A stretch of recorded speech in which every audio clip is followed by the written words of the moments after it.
Parliament में वक्फ तरमीमी bill की मंजूरी के बाद दूसरा बड़ा एहतजाजी मुजाहिरा शहर बेंगलुरु में देखने को मिला। बेंगलुरु के फ्रीडम पार्क में वक्फ बिल के खिलाफ जबरदस्त एहतजाज। जय भीम जय टीपू के नारों से गूंज उठा freedom park. CAA NRC protest की यादें दोबारा ताज़ा। जी हां दोस्तों, ये मंजर आप देख रहे हैं वक्फ अमेंडमेंट बिल के खिलाफ हो रहे एहतजाजी मुजाहिरे का। काला कानून वापस लो। दिल से बोलो जय भीम जय भीम जय टीपू जय भीम जय भीम। दंगे तानाशाही से आओ हमारे साथ चलो, औलाद की गुंडागर्दी से आओ हमारे साथ चलो। जय जय जय जय भीम जय भीम जय भीम जय रसिया जय भीम जय भीम जय टीपू जय भीम जय भीम। तुम क्या चाहो? आजादी हमारी आजादी, जान से प्यारी आजादी, प्यारी प्यारी आजादी। तुम ना दोगे आजादी, हम लड़ लेंगे आजादी, जीत के लेंगे आजादी। हक हमारा आजादी, जिला मोदी आजादी, सुनिए आजादी, आजादी, कुछ न करेंगे आजादी, जीत के लेंगे आजादी। हक हमारा आजादी। 7 अप्रैल बरोज पीर शाम 4 बजे हुए इस एहतजाजी मुजाहिरे में बड़ी तादाद में non Muslim social activist, human right activist, Dalit और प्रोग्रेसिव ऑर्गेनाइजेशंस के नुमाइंदों ने हिस्सा लिया।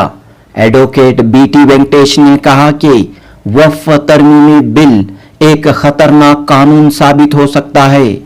मरकजी हुकूमत और बीजेपी के लीडर्स इस बिल को एक अच्छा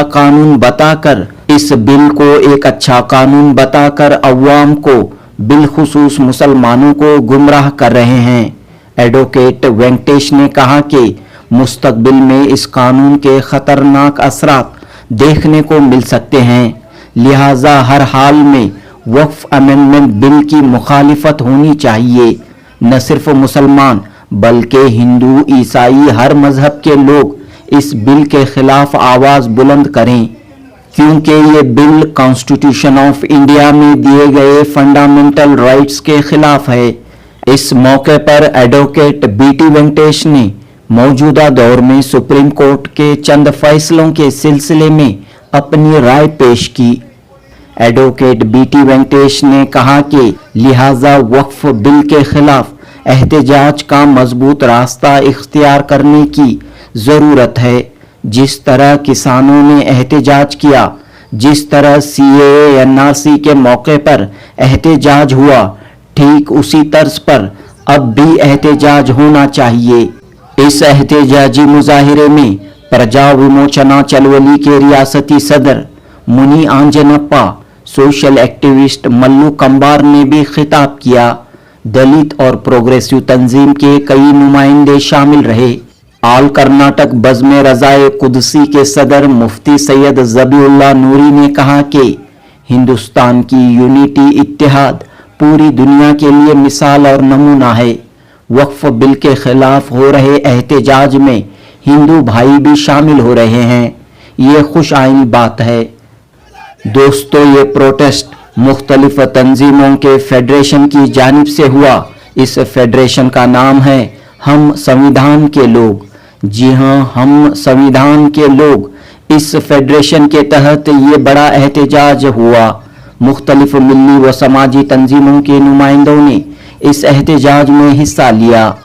इनकलाब जिंदाबाद, जय भीम जय टीपू के नारों से बेंगलुरु का फ्रीडम पार्क एक मर्तबा फिर गूंज उठा। जनूबी हिंद न्यूज रिपोर्ट।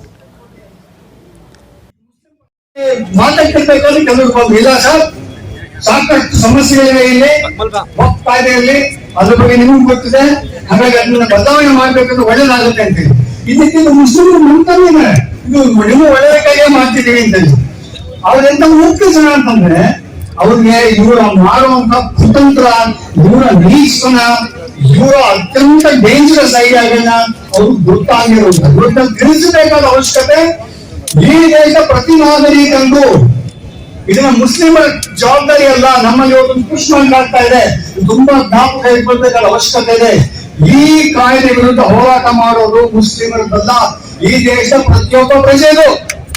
इनकलाब जिंदाबाद जिंदाबाद जिंदाबाद इनकलाब जिंदाबाद जिंदाबाद जिंदाबाद इनकलाब जिंदाबाद जिंदाबाद जिंदाबाद जिंदाबाद ಇವತ್ತು ಹೋರಾಟವನ್ನು ನಾವು ನಾನು ಮುಂದೆ ಬಂದಾಗ ಎಲ್ಲ ಇನ್ನು ಸುಪ್ರೀಂ ಕೋರ್ಟ್ ಅರ್ಜಿ ಹಾಕ್ತೀನಿ.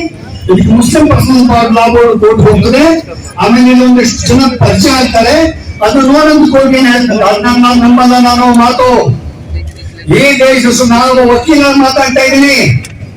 ನಾನು 40 ವರ್ಷ ವಕೀಲನ ಪ್ರಾಕ್ಟೀಸ್ ಮಾಡಿದಂತವನು, ನಿನ್ನೆ ಮೊನ್ನೆ ಬಂದವನಲ್ಲ. ಈ ದೇಶದ ನ್ಯಾಯಾಂಗ ಜನರ ಪರವಾಗಿಲ್ಲ, ಜನರ ಹಕ್ಕನ್ನ ಕಸಿದುಕೊಂಡರೆ ಒಂದು ಆಂಟಿ ಸಂಬಂಧಪಟ್ಟ ಕಾನೂನು ಮಾಡಬೇಕಾದಾಗ ಹಿಂದೆ ಮುಂದೆ ನೋಡ್ತದೆ. ಒಂದು ಕಾಶ್ಮೀರದಲ್ಲಿ ಜನರ ಮೇಲೆ ಒತ್ತಡ ಹಾಕಿದಾಗ ಹಿಂದೆ ಮುಂದೆ ನೋಡ್ತದೆ. ಎಲ್ಲಾ ಸಂಬಂಧಪಟ್ಟಂತೆ ಸುಪ್ರೀಂ ಕೋರ್ಟ್, ಸುಪ್ರೀಂ ಅಲ್ಲ, ನಾಟ್ ಸೋ ಸುಪ್ರೀಂ. ಇದು ನನ್ನ ಮಾತಲ್ಲ, supreme court not so supreme ಅಂತ ಹೇಳಿ ಸುಪ್ರೀಂ ಕೋರ್ಟ್ ಮಾಜಿ ನ್ಯಾಯಾಧೀಶ ಹೇಳುವಂತ ಮಾತಿದೆ.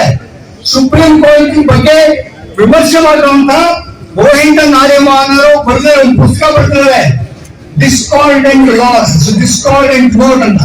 ಡಿಸ್ಕಾರ್ಡೆಂಟ್ ನೋಟ್ ಅಂತಂದ್ರೆ ಈ ದೇಶ ಕಾನೂನಲ್ಲಿ ಯಾವ ಜಡ್ಜ್ಮೆಂಟ್ ಬರೀಲಾಗ್ತಾ ಇದೆ, ಅವುಗಳಿಗೆ ಸಂಬಂಧಪಟ್ಟ ವಿರೋಧ ಪಡಿಸಬೇಕಾದ ಜೊತೆ ಪ್ರಯತ್ನ ಏನಿದೆ ಅದನ್ನು ನಾವು ನೋಡಬೇಕಾದ ಅವಶ್ಯಕತೆ ಇದೆ. ಇವತ್ತೊಂದು ಸಿವಿಲ್ ನ್ಯಾಯಾಲಯದಲ್ಲಿ ಆಗಬೇಕಾಗಿರುವಂತಹ ಒಂದು ತೀರ್ಮಾನವನ್ನು ಅಯೋಧ್ಯೆ ತೀರ್ಮಾನವನ್ನು ಸುಪ್ರೀಂ ಕೋರ್ಟ್ ಮಾಡಿದಾಗ ಕಾನೂನು ವಿರುದ್ಧವಾಗಿರುವಂತಹ ಜಡ್ಜ್ಮೆಂಟ್ ಮಾಡಲಾಗಿತ್ತು. ಇವತ್ತು ಅದರ ಬಗ್ಗೆ ಕೂಡ ತಿಳ್ಕೊಳ್ಬೇಕಾದ ಅವಶ್ಯಕತೆ ಇದೆ. ಹಾಗಾಗಿ ಯಾರು ಕೂಡ ಇವತ್ತು ಸುಪ್ರೀಂ ಕೋರ್ಟ್ ಸುಪ್ರೀಂ ಅನ್ನುವಂತಹ ನಂಬಿಕೆ ಇಟ್ಕೊಳ್ಬೇಕಾದ ಅವಶ್ಯಕತೆ ಇಲ್ಲ. ಹಾಗಾಗಿ ಒಂದು ಹೋರಾಟದ ಮೂಲಕ ನಿಮ್ಗೆ ಗೊತ್ತಿಲ್ಲ, ಈ ದೇಶದ ರೈತರು ರೈತರ ಕಾನೂನುಗಳ ವಿರುದ್ಧ ಅವರು ಲಗ್ಗೆ ಹಾಕಿದ್ರು, ದೆಹಲಿಗೆ ಲಗ್ಗೆ ಹಾಕಿದ್ರು. ಆ ಕಾನೂನು ವಾಪಸ್ ಕಡಬಹುದು ಮಜಬೂರು ಮಾಡಿದ್ರು ಈ ಸರ್ಕಾರಕ್ಕೆ. ಇವತ್ತು ಅಂತ ಹೋರಾಟ ಆಗಬೇಕಾದ ಅವಶ್ಯಕತೆ ಇದೆ. ಯಾಕೆಂದ್ರೆ ಕಾನೂನು ಮುಂದೆ ಅಲ್ಲ, ನಾಳೆ ಎಲ್ಲಾ ಅಲ್ಪಸಂಖ್ಯಾತರು ಗಂಟನ್ನು ಒತ್ತುವಂತಹ ಕಾರ್ಯಕ್ರಮ ನಡೀತಿದೆ. ಅವ್ರು ಮಾಡ್ತಾ ಇರುವಂತಹದ್ದು ಈ ದೇಶದಲ್ಲಿರುವಂತಹ ಬಹುಸಂಖ್ಯಾತರಾಗಿರುವಂತಹ ಮುಸ್ಲಿಮರು, ಅಲ್ಪಸಂಖ್ಯಾತರಲ್ಲ. ನಿಮಗೆ 20 ಕೋಟಿ 18 ಕೋಟಿ ಜನ ಪಾಪ್ಯುಲೇಷನ್ ಇದೆ ಅಂತಂದ್ರೆ ಅದನ್ನು ಸ್ವಲ್ಪದಲ್ಲ. ಅದಿವತ್ತು ಬೇರೆ ದೇಶಗಳಲ್ಲಿ ಒಂದು 5-10 ದೇಶಗಳ ಪಾಪ್ಯುಲೇಷನ್ ಒಂದು ಭಾರತದಲ್ಲಿ ಮುಸ್ಲಿಮರ ಜನಸಂಖ್ಯೆ ಆಗಿದೆ. ಅದನ್ನ ಮೈನಾರಿಟಿ ಅನ್ನೋ ಮಾತನ್ನ ಪುಷ್ ಮಾಡಲಿಕ್ಕೆ ಪ್ರಯತ್ನ ಮಾಡೋದು ತಪ್ಪಾಗ್ತದೆ. ಅವರೊಂದು ಮೇಜರ್ ಸ್ಟೇಕ್ ಇದೆ, ಅವ್ರಿಗೊಂದು ಮೇಜರ್ ಸ್ಟೇಕ್ ಇದೆ. ಹಾಗೂ ಸುಪ್ರೀಂ ಕೋರ್ಟ್ ತುಂಬಾ ಸ್ಪಷ್ಟವಾಗಿ ಹೇಳಿದ ಮಾತನ್ನು ಯಾವ ಕಾನ್ಸ್ಟಿಟ್ಯೂಷನ್ ಮಾಡ್ಬೇಕಾದ್ರೆ ಅಂಬೇಡ್ಕರ್ ಸಾಹೇಬರು ತುಂಬಾ ಸ್ಪಷ್ಟವಾಗಿ ಹೇಳ್ತಾ ಇದ್ರು.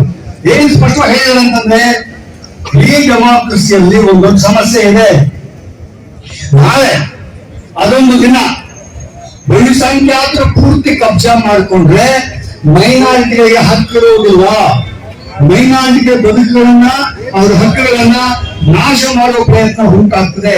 ಹಾಗಾಗಿ ನಾನು 25, 26, 27, 30 ಆರ್ಟಿಕಲ್ಸ್ ನ ತಂದಿದ್ದೀನಿ. ಆ ಒಂದು ಚರ್ಚೆ ಮಾಡಿ ಯುನಾನಿಮಸ್ ಆಗಿ ತೀರ್ಮಾನ ಆಗಿರುವಂತಹ ತೀರ್ಮಾನ. ಹಾಗಾಗಿ ಸಂವಿಧಾನದಲ್ಲಿ ಕೊಟ್ಟಿರುವಂತಹ ಹಕ್ಕುಗಳೇನಿದೆ, ಈ ಹಕ್ಕನ್ನ, ಈ ದೇಶದ ವಿಭಿನ್ನತೆಯನ್ನ ರಕ್ಷಿಸುವುದಕ್ಕಾಗಿ ಒಂದು ಕಾನೂನು ತರಲಾಗಿದೆ, ಸಂವಿಧಾನದಲ್ಲಿ ಬರೆದಿರುವಂತದ್ದು. ಆ ವಿಭಿನ್ನತೆಯನ್ನು ಉಳಿಸಿಕೊಂಡು ಹೋಗುವಂತ ಜವಾಬ್ದಾರಿ ಪ್ರತಿಯೊಬ್ಬ ಪ್ರಜೆಯನ್ನು ಜ್ಞಾಪಕ ಇಟ್ಕೊಳ್ಳಿ. ಇದನ್ನ ಅದು ನನ್ನ ನಿಮ್ಮಂತವ್ರು ಎಲ್ಲಾ ಜನರ ಒಂದು ಕರ್ತವ್ಯ ಆಗ್ತದೆ. ಇದನ್ನ ನಾವು ಅಷ್ಟೇ ಪ್ರಚಾರ ಮಾಡಬೇಕಾಗಿ ಬರ್ತದೆ. ಹೇಗಿದ್ರೆ ಮುಸ್ಲಿಂ ವಿರೋಧಿ, ಕ್ರಿಶ್ಚಿಯನ್ ವಿರೋಧಿ, ಸಿಖ್ ವಿರೋಧಿಯಾಗಿ ಮಾತಾಡ್ತಾ ಇರ್ತಾರೆ, ಅಂತ ಮಾತುಗಳ ವಿರುದ್ಧವಾಗಿ ನಾವು ಹೇಳ್ಬೇಕಾಗಿ ಬರ್ತದೆ. ನಾವೆಲ್ಲರ ಪರವಾಗಿದ್ದೀವಿ ಅನ್ನೋ ಮಾತು ನಾವು ಹೇಳ್ಬೇಕಾಗಿ ಬರುತ್ತೆ. ಅದಕ್ಕೆ ನಾವು ಪ್ರಚಾರ ಮಾಡ್ಬೇಕಾದ ಅವಶ್ಯಕತೆ ಇದೆ. ಅದಕ್ಕೆ ಸಂಬಂಧಪಟ್ಟ ಹೋರಾಟ ಮಾಡ್ಬೇಕಾದ ಅವಶ್ಯಕತೆ ಇದೆ. ಸಮಯಾವಕಾಶ ಮಾಡಿದ್ರೆ ಅದರಲ್ಲಿ ಮೊನ್ನೆ ಕೇಂದ್ರ ಸರ್ಕಾರ ಮೊನ್ನೆ ರಾಜ್ಯಸಭೆ ಮತ್ತು ಲೋಕಸಭೆಯಲ್ಲಿ ಮಂಡಿಸಿದಂತ ಬಿಲ್ಲು ಪಾಸ್ ಮಾಡಿದ್ದು ಅವರು ಇವತ್ತು ಇಡೀ ಒಂದು ಸಮುದಾಯವನ್ನ ಟಾರ್ಗೆಟ್ ಮಾಡಿ ಇವತ್ತು ಅವರು ಬದುಕಲಿಕ್ಕೂ ಆಗದೆ ಅಥವಾ ಈ ಕಡೆ ಸಾಯಲಿಕ್ಕೂ ಆಗದೆ ಈ ತರ ಅತಂತ್ರ ಪರಿಸ್ಥಿತಿ ನಿರ್ಮಾಣ ಮಾಡಿದರೆ ನೀವೇನು ಎದುರಬೇಕಾಗಿಲ್ಲ. ಇವತ್ತು ಶೋಷಿತ ಸಮುದಾಯಗಳ ಪರವಾಗಿ ಡಾಕ್ಟರ್ ಬಾಬಾ ಸಾಹೇಬ್ ಅಂಬೇಡ್ಕರ್ ಅವರು ಈ ದೇಶದ 9,315 ಜಾತಿ ಇರೋದ್ರಿಂದ ಅವರೆಲ್ಲರೂ ಕೂಡ ಸಂವಿಧಾನ ಬರೆದವ್ರೆ. ಸಂವಿಧಾನದ ಆಶಯಗಳಂತ ನಾವೆಲ್ಲ ಬದುಕೋ ಹಕ್ಕನ್ನ ಕೊಟ್ಟವ್ರೆ. ಬದುಕನ ಪ್ರೀತಿಯಿಂದ ಬದುಕನ ನೀವೇನು ತಿದ್ದುಪಡಿ ಕಾಯ್ದೆ 2025 ಏನು ತಗೊಂಡಿದ್ದೀವಿ ಅದನ್ನ ಕೂಡಲೇ ರದ್ದು ಮಾಡಬೇಕು. ರದ್ದು ಮಾಡಿ ನಾವು ಇವತ್ತೇನು ಜಾತ್ಯತೀತ ಮನೋಭಾವದಿಂದ ಏನು ಬದುಕ್ತಾ ಇದೀವಿ ನಾಡಲ್ಲಿ ಮಂಡಲ್ಲಿ ಅದರಂತೆ ನಾವು ನಡ್ಕೊಳ್ಳುವಂತ ಕೆಲಸಗಳು ಮಾಡ್ತೀವಿ ಅಂತ ಹೇಳ್ತಾ ನನ್ನ ಆಶಯಗಳನ್ನ ಈಡೇರಿಸಬೇಕು ಅಂತ ಹೇಳ್ತಾ ನಾನು ಮಾತು ಮುಗಿಸ್ತಾ ಇದ್ದೀನಿ. ಜೈ ಭೀಮ್, ಜೈ ಭಾರತ್.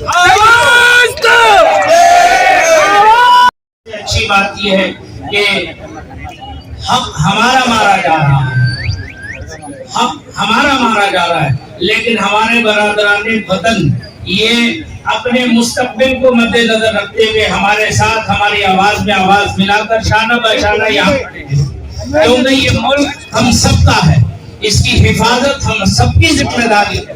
इसके हर हिस्से की हर टुकड़े की हिफाजत तमाम यहाँ के शहरियों की पहली जिम्मेदारी है। वक्फ जो है क्या है? वक्फ जो है अपनी मिल्कियत से निकालकर खालिस अल्लाह की रजा के लिए अल्लाह की मिल्कियत में देना, इस नीयत से कि उससे अल्लाह के बंदों का फायदा हो, अल्लाह के बंदों को उससे फायदा हासिल करना नसीब हो, ताकि यतीम गरीब मोहताज मिस्कीन बेवा और जो बेइल्म लोग हैं उनकी और जो मददगार के जो मदद के मुस्तहिक है उनका वो मदद सही तरीके से पहुंच सके। ये मुल्क का कानून हमारा हमें इसकी इजाजत देता है। ಒಂದು ಗಮನದ ಮುಖಾಂತರ ನಮ್ಮನ್ನು ಎಚ್ಚರಿಸ್ತಾ ಹೋದರು. ಲಾಸ್ಟಿಗೆ ನಾವು ಯಾರು ಇಶ್ಯೂಗಳಿಗೂ ಹೋಗದೆ ಹೋದ್ರೆ ಲಾಸ್ಟಿಗೆ ನನ್ನ ಇಶ್ಯೂಗೆ ಯಾರು ಇರಲ್ಲ. ಇವತ್ತು ನಾನು ಟ್ರಾನ್ಸ್ ಸಮುದಾಯ LGBT ಸಮುದಾಯ ಆಗಿ ಯಾಕೆ ಮುಸಲ್ಮಾನರು ವಕ್ಫ್ ವಿಚಾರದಲ್ಲಿ ಸಪೋರ್ಟ್ ಮಾಡಬೇಕಂದ್ರೆ ನನ್ನ ಸಮುದಾಯದಲ್ಲಿ ಎಲ್ಲಾ ಜಾತಿ ಎಲ್ಲಾ ಧರ್ಮದ ಎಲ್ಲಾ ವ್ಯವಸ್ಥೆಯ ಜನರು ಇದ್ದಾರೆ. ಹಾಗಾಗಿ ನಾನು ಈ ಇಶ್ಯೂ ಬಗ್ಗೆ ಸಂವಿಧಾನದ ಆಶಯಗಳನ್ನ ಕೊಂಡ್ತಾ ಇರುವಂತ ಈ ಕೇಂದ್ರ ಸರ್ಕಾರದ ವಿರುದ್ಧ ನಾನು ಧ್ವನಿ ಎತ್ತಲೇಬೇಕಾದ ಸ್ಥಿತಿ ಇದೆ ಇವತ್ತು.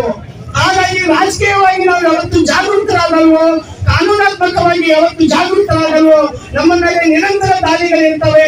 ಆ ದಾಳಿಗಳನ್ನ ಖಂಡಿಸಿ ನಾವು ನಿಮ್ಮ ವಿರುದ್ಧವಾಗಿ ಈ ದೇಶದ ಸಂವಿಧಾನದ ಆಶಯಗಳನ್ನು ಉಳಿಸಕ್ಕಾಗಿ ಜೊತೆಗಿರ್ತೀವಿ ಅಂತ ಹೇಳ್ತಾ ನಾನು ಮಾತನ್ನ ಮುಗಿಸ್ತೀನಿ. ಲಾಸ್ಟಿಗೆ ಸ್ಲೋಗನ್ ನಂಬಿ ನಾನು ಮಾತನ್ನ ಮುಗಿಸ್ತೀನಿ.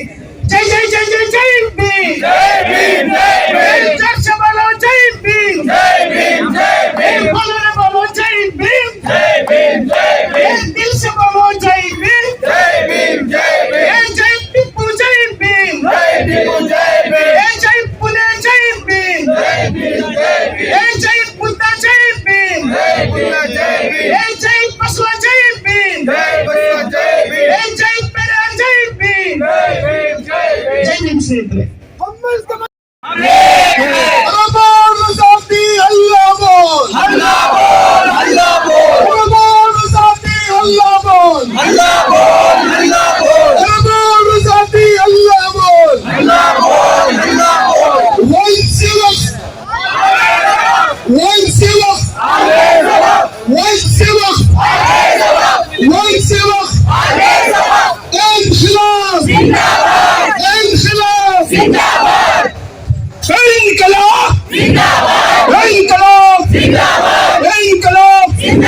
काला कानून वापस